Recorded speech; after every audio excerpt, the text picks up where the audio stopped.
This is my Potter's Journal for the Sunday before Thanksgiving. I shouldn't have told people I was doing holiday baking. As you can see, it's already half gone.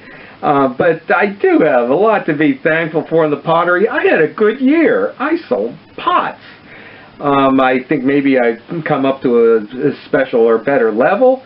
The question I hear at festivals is always, they're very nice, but you can't bake in them. Well, yes, you can. And even potters, they're very nice, but what kind of special clay do you use? No special clay. Earthenware, stoneware, anything that's left in the scrap bucket. Okay, the secret though here is cranberries. There's a couple cranberries in the apple pie and a couple on top of the pumpkin. Okay, I will show you some, of the secret behind the success this year.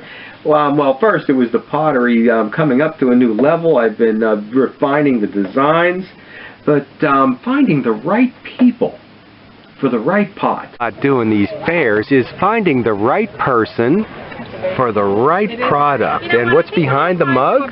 Let's see the shirt. Okay, thank you. Oh, when I looked up and saw this coming towards me, when I saw the shirt, when I saw the smile, it just made my day. The other thing too was that surprised me, I've each year taken a little bit of my faux bois, the fake wood, usually bigger places. It got a little attention, but not much. But this year, people who had got it in the past came back for more. And other people who hadn't noticed it or seen it actually came and stopped for a piece. Okay, faux wood, faux bois, not a style or a fad people like, but occasionally a few people pick up on it, required to demonstrate, so we've got a try it out area. I will do some sgraffito plates, but already kids, any age, the potter will help. Amazing stuff already. Look at that. Look at this guy here. His little face on there. Okay, so that was it. Persistence pays off. Okay, now look at the main part of my booth. Sun will be up here soon. We've got the face mugs smiling out at people. Amazing. People say either they are adorable or they are scary. So it's one opinion over the other. My cake plates, sadly really didn't get noticed, but this is what I am famous for. Okay, the pies. And they are here in all sizes, including the super giant jumbo size. That is the biggest I make, at least so far. And out in front of the booth, we've got the heads in a basket and little stuff that people like to stop and pick up. A whole stack of, hopefully. This guy is not smiling. He is not smiling. Why? This was one of the fails of the show. Last year, I think I sold about 3 or 4 of these. This year, not a single one. Not a single one. But, you know, it was a successful show. I made $10 more than last year, in a year when people didn't have extra money to throw away. So, what did it come down to? It came down to little stuff, like these glaze tests, like these little glaze tests that I do. They were only $6.99. I think that's why people like them, because they were only $6.99. I didn't sell them all. And a lot of people have these hanging on the wall in the studio, a blank towel with a hole in it. Well, after you know what the glaze does, you don't need the test anymore. So this worked out great, being able to sell them. And this one I did keep, and a few of these. This one I sent one just like it. It's Standards Hay Bale. It's a discontinued glaze. Sent one of these to Carol in Hawaii. So I didn't get rid of them all. But okay, now here's a look at some of the little stuff that made the show a big success. And some more baskets of little things. This one I will have to reduce. These are my glaze tests. So rather than use blank pieces, I test my glazes, figure them out, and then I can sell them too. Back shelf is what you see from a distance, what might hopefully draw you in. Maybe I should put the pigs up here. They're a little cuter, since these guys may scare some people away. And then tie-in items with them would be the shots and some mugs. The ever-famous Pittsburgh mug. And a couple of Pennsylvania mugs. Okay, more shots. The luminaria, yarn holders, some big, larger bowls on the bottom, and some smaller ones too. Somebody bought one just because they were only $9.43 little bowls, and they just couldn't quite afford the big one, but they liked the color, so it was a calling card on the color for next year, hopefully. And I should do a whole upright display with the blue and gray stuff, but I don't have a lot of it now, so it's just those bottom 3 shelves. But we did do that on the other side with my Sgraffito slipware. Okay, it works the whole way down. So merchandising, sometimes you go side by side, sometimes you go, okay, up and down here. And we've got the birds and the tulips in multi-sizes, and the more contemporary designs on the slipware.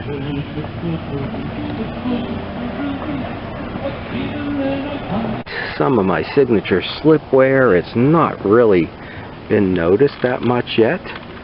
Okay, except for, can we see them in the light? These skull mugs.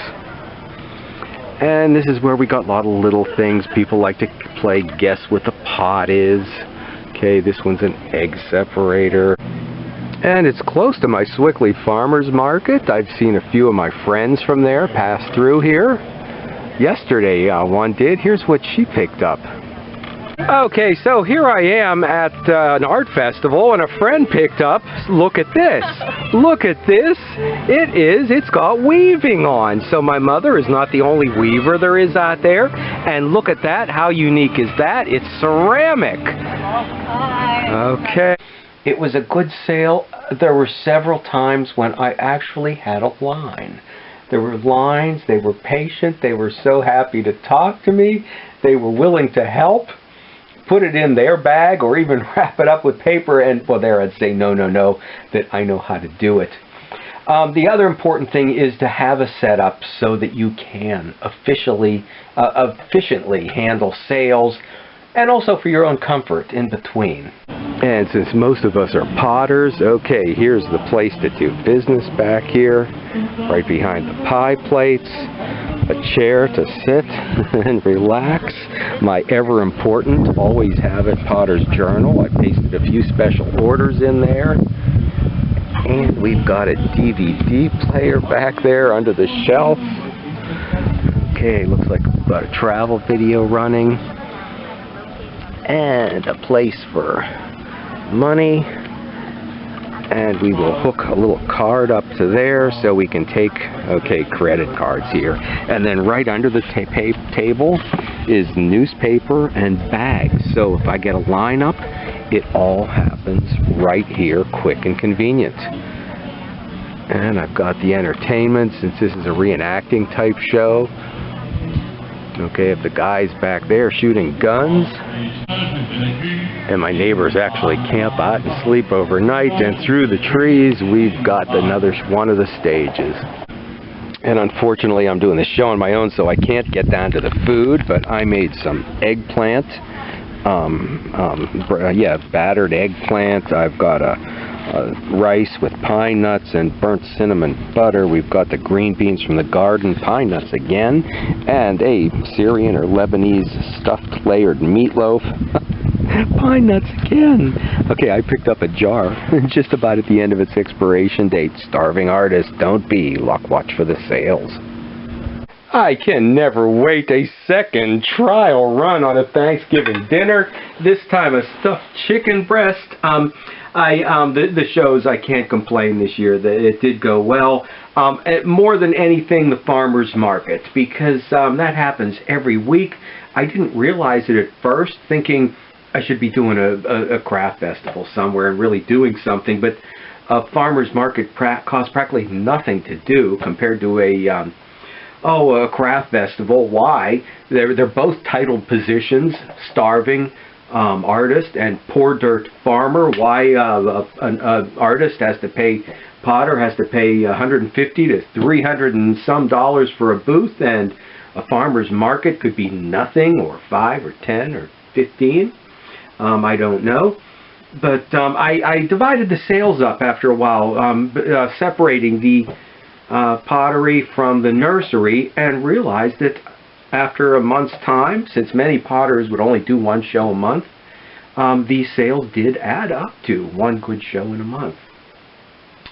So now I'm going to say stop back, okay, and see if I want a Thanksgiving dinner on Thanksgiving, or maybe I'll do fish, or maybe I'll send out for pizza.